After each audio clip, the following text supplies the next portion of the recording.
Super Smash Bros. Ultimate has a lot of franchises included within it. With each of these franchises, there are tons of references to them. However, sometimes things can become inaccurate to a character's origin that might slip into Smash in some way. So today, we're going to go over some of the inaccuracies. But first, what do I mean by this? Well, first off, things that were made for Smash, like moves for characters, won't be included here, as there are more creative liberties. So even though Mario doesn't throw out any forward airs in his games, it's not inaccurate because it's made for Mario in Smash as something he could do. So what does count? Well, it's hard to explain, but it's more like misinformation. You'll start to understand more as we go, but here's an example. The Tatanga spirit isn't accurate to the image it's based on.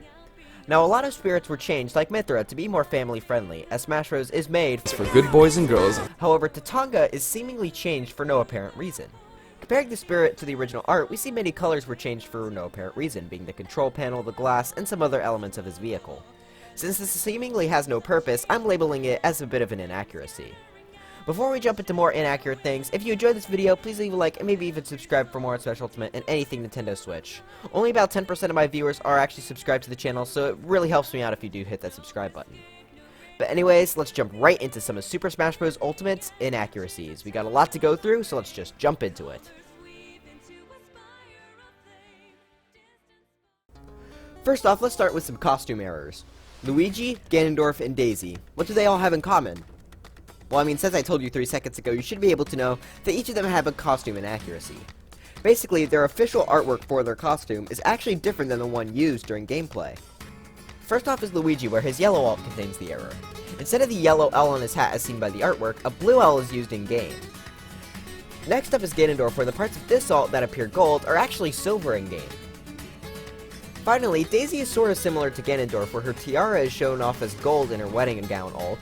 However, it's actually silver in-game. These are the only 3 characters that I know of that have this type of error. However, considering that there are like 78 characters that each have 8 alts that totals over 624 different costumes, and with how small these errors were, it may be a while until we find them all. I consider these to be inaccuracies since it isn't accurate to art seen in Smash. I understand why Daisy's tiara might be wrong since it's the only alt that completely changes its color, but I don't really know how they could have missed Ganondorf and especially Luigi's. I wonder if they'll ever go back on and change this. Even if they don't though, it'll always be a nice little piece of trivia. Next up, let's talk about Snake's codec calls. For those of you that don't know, if you rapidly press down taunt while playing as Snake on Shadow Moses Island, he will be able to call about his opponent. On the downside though, this only works on characters that were in Super Smash Bros. Brawl, as they decided to not record any new ones here. However, they just decided to port those over from Brawl, thus leading to some errors that are no longer accurate like they were in Brawl. I was able to find 6 that I feel have some sort of error and inaccuracy, so I'll tell you about what the error is, then let you listen for yourself. First off, Jigglypuff and Sonic both refer to Ultimate as Brawl. Takes all kinds, Snake, especially here in Brawl. But everyone loves Sonic. He's a big star. Do you have any idea how excited people are that he's here in Brawl? Sheik's codec call references how Zelda transforms into her. This was changed in Smash 4 so that they are now separate characters. However, they used to be the same where you could press down B to transform between them, like Pokemon Trainer. What's going on here? What happened to Zelda? Snake, Princess Zelda transformed into Sheik. Hey, speaking of Pokemon Trainer, while on the surface there doesn't appear to be any errors, and while there isn't, when using Red at least, since Snake refers to Red as he, if you use female Pokemon Trainer, Snake will still say he.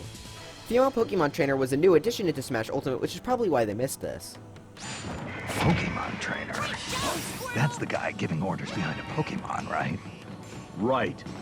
And this Pokemon trainer is controlling Squirtle, Ivysaur, and Charizard. They represent water, grass, and fire, and they're all powerful. So, he makes his Pokemon fight while he sits back and watches. Sounds like a good deal if you ask me. Lucario is said to have purple flames when they're actually blue. Mei Ling, what's that purple fire coming out of his hands?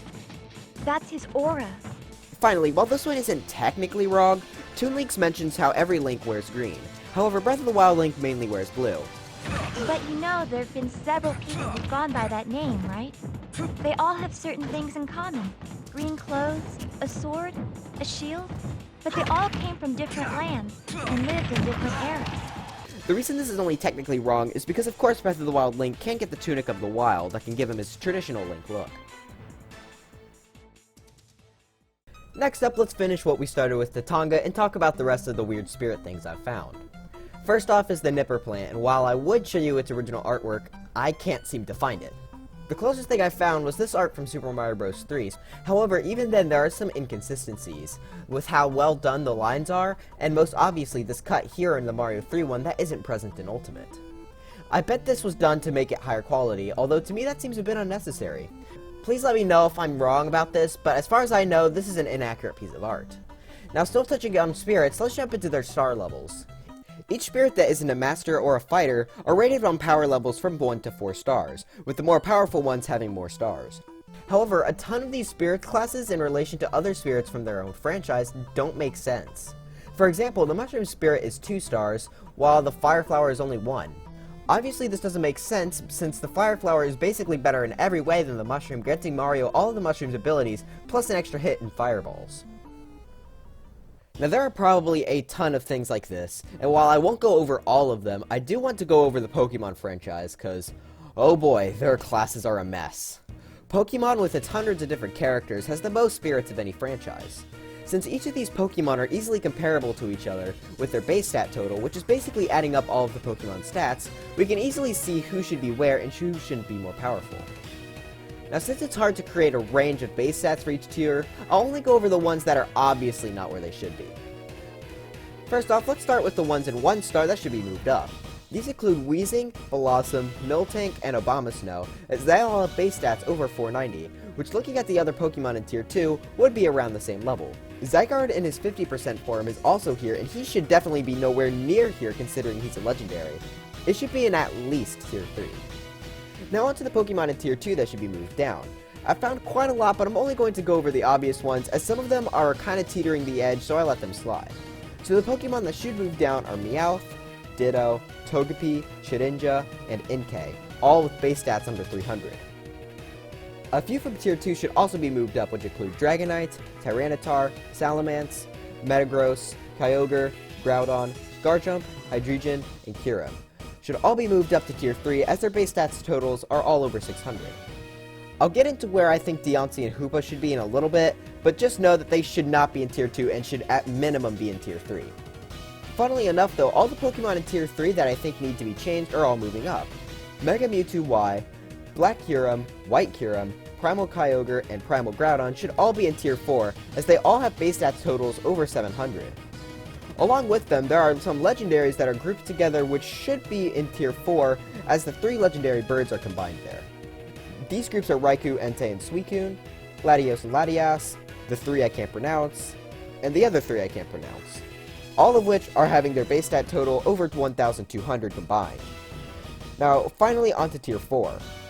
Now, even though their base stat totals don't justify them being there, most Pokemon in this tier are mythical, so I allowed them to pass being here. Although they really should be in tier 3 if we're just looking at base stat totals. That's why I wasn't sure where to put Hoopa and Deontay earlier, but if all mythicals are in this tier, then they should be too. There are only 2 Pokemon here that I'd moved down. One of them being Ho-Oh, as Lugia is in tier 3 with the same stats, and being the imposing box art legendary, so I'm not exactly sure why Ho-Oh is more legendary. Keldeo, while yes being mythical, also has a very low base stat total for mythical Pokemon, so I'd say he should move down. Phew, we are finally done talking about spirits. Let's take a nice chill break with some Animal Crossing inaccuracies here in Smash. For starters, the most well-known one is certainly the fact that the stage name Smashville is too long for being any town name in any Animal Crossing game. In fact, New Horizons will be the first one with enough character slots to name your town Smashville. That means that the GameCube Animal Crossing, City Folk, New Leaf, or Wild World, which is what this stage is based off of, can't have that name. Sticking with the Smashville stage for a little bit, there's a bit of an inaccuracy in the background. Wild World towns are normally only able to have 3 bridges, however we can see more in the background here, which is of course inaccurate. Jumping from Smashville, we go into Tortimer's Island, which has quite a few inaccuracies of its own. First off is that the dock is not normally placed around the island like this in New Leaf. Generally it's placed behind the building here, as that's where the players will enter from. Secondly, no ponds like this appear in the island in-game. Finally, the trees on the grassy part of the island don't really resemble Animal Crossing trees at all.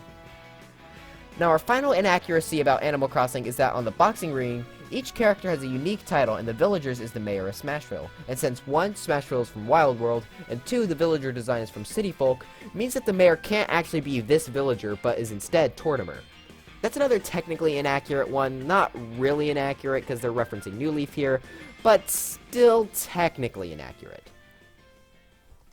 Now let's talk about one of the stages that bugged me the most, and that of course being the Super Mario Maker stage. This is probably one of the most inaccurate stages in all of Smash Bros. Ultimate. I already mentioned this in my useless Mario Maker 2 facts video, but let's go back over the inaccuracies really quickly. Lava cannot normally be placed in the overworld, as unfortunate as that is. These hard blocks aren't possible to be placed in ground levels, and are usually only found in castles. For whatever reason, the conveyors in the Mario U theme have a different texture than normal. Tilted lifts are placed here, but aren't actually possible in Mario Maker 2. 1 block and 2 block long bridges are seen when the minimum is 3. And some of the slope endings don't end in ground blocks like they actually do in Mario Maker 2. Now that would be all the inaccuracies. However, this stage isn't based on Mario Maker 2, but instead the original on the Wii U, which means slopes and lifts these long shouldn't be present here. This stage annoys me not only because of its inaccuracies, but because I'm annoyed at how much I want all of these features actually in Mario Maker 2 and they just aren't there. But by far the worst thing about this stage is that there's no Dry Bones anywhere, even though he's the best character in Mario Maker 2. Dry Bones for Smash. Next, let's go to some miscellaneous stage inaccuracies. First off, and something that's always kind of bugged me, is the fact that the Yoshi's Island stage, as said here, is based on Super Mario World, but it's in the Yoshi franchise. Now I get that the stage is called Yoshi's Island, but come on, it's from a Mario game, so it should be labeled as such, and given Mario music tracks. The Mario Galaxy map is from the original Super Mario Galaxy. However, since we see Starship Mario in the background, this means that it must be based on Mario Galaxy 2, or at the very least a combination of the two. And we know that they can label stages from 2 games, as we see with many of the Pokemon stages. On the new 3 Houses stage, the ceiling's blast zones are actually a bit shorter than the Battlefield and Omega forms than it should. Take a look here. Players, in this example Bowser, dies about 2% earlier to an up smash from Byleth, than on a normal Battlefield or Omega stage. Finally, while it says that Princess Peach's castle stage is based off of Mario 64, it really doesn't resemble it much. Sure, some parts are similar, but those similarities are consistent with pretty much all renditions of Peach's castle, like the stained glass window. The surroundings and objects that appear also aren't very accurate to Mario 64 in any way. The stage should have just been labeled under the general Super Mario title, as some stages are, just said to be from that franchise instead of from a certain game. One kind of like the opposite of that I highly disagree with though is the Hyrule Castle stage being marked as a generally Zelda stage, when it's basically directly ripped from Ocarina of Time. I mean, just look at it. That's not even technically an inaccuracy, but I just wanted to point it out. Similar to Snake's codec calls, we have Palutena's guidances, which have Pit chat with Palutena, Veridi, and sometimes Dark Pit about their opponent. Unlike Snake though, they added and changed a few from Smash 4, making it so every character has one except for DLC characters, with the exception of Piranha Plant. Due to them changing some and adding more, there aren't nearly as many errors, or weird things. However, I did find 2 that I wanted to point out. First off, they say Luigi is number 2 in this game, referring to how he was the 2nd character on the Smash 4 selection screen. However, now in Ultimate, he's the 10th character on the screen. Always a bridesmaid, never a bride. Oh, don't say that. After all, he even had his own year. I don't remember that. Though I suppose if he's number 2 out of all these fighters, that's actually pretty good. Next up is again Toon Link, however, like in Snake's codec calls, it's only technically an error. They mention how one Link is handsome and the other one is cute, as if there are only 2 Links in Smash, instead of there now being 3 with young Link. Again, they don't outright say there's only 2, but it's somewhat implied. What's the matter, Pit? It's just not fair, Lady Palutena. One Link is handsome, and the other is adorable. They're cherry-picking the best bits! Oh, is poor Pit feeling a little insecure today? Okay, now on to our final major segment of this video, being the Super Mario Odyssey stage, New Donk City Hall. With me spending quite a lot of my time in Odyssey, with it being my favorite game and all, I was able to find quite a few inaccuracies in this stage. First off, the Odyssey can be seen flying around in the background. However, it only has 21 moons, which is short of the 55 moons required to get there. And yes, I do know that a recent glitch was discovered that allows Mario to get to the Metro Kingdom early. However, the Odyssey doesn't spawn there if this method is used, so it's still inaccurate. Now, a ton of stages are missing details that are normally present. However, the New Donk City Hall is missing quite a few bits of its surroundings. Since both Smash and Odyssey have camera modes, I'll do my best to recreate some shots so they're easily comparable. I'll go into some of the more obvious and major details. First off, there's an entire island building missing to the left of the tower that had a rocket, pipe, tree, and purple coins on it in the normal game. Additionally, the building to the left is nearly completely different. They also don't have the manhole cover to get to the underground section. And if all that wasn't enough for you, half of New Donk City is just straight up gone. Yeah, for some reason they didn't want to add any more of the kingdom than we're able to see, so they just didn't do anything outside of the gameplay camera. I mean, they could have added in some like roads or something so it doesn't look jarring, but nope, half the kingdom just got straight up disintegrated. Which is so strange to me, seeing as how much detail went into other stages like the Great Plateau Tower. I imagine it may just be because they were running low on time when developing the New Donk City Hall, so I'm just happy it's here regardless. But anyways, that's almost it for this video. I found one more sad fact that I wanted to share with you guys. The Shy Guys on the Mario Circuit stage aren't always loaded like they are on the Figure 8 Circuit stage. In one phase, we could actually see them freeze in place, then suddenly disappear. Not an inaccuracy, I guess, but something I just thought was funny and wanted to share. It's also mega sad. But yeah, that's it for this video. Make sure to share some more inaccuracies that I missed in the comments. If you enjoyed this video, make sure to leave a like and maybe even subscribe for more on Super Smash Bros. Ultimate and anything Nintendo Switch. Links to my Twitter and Discord are in the description. I'll see you guys next time. Bye.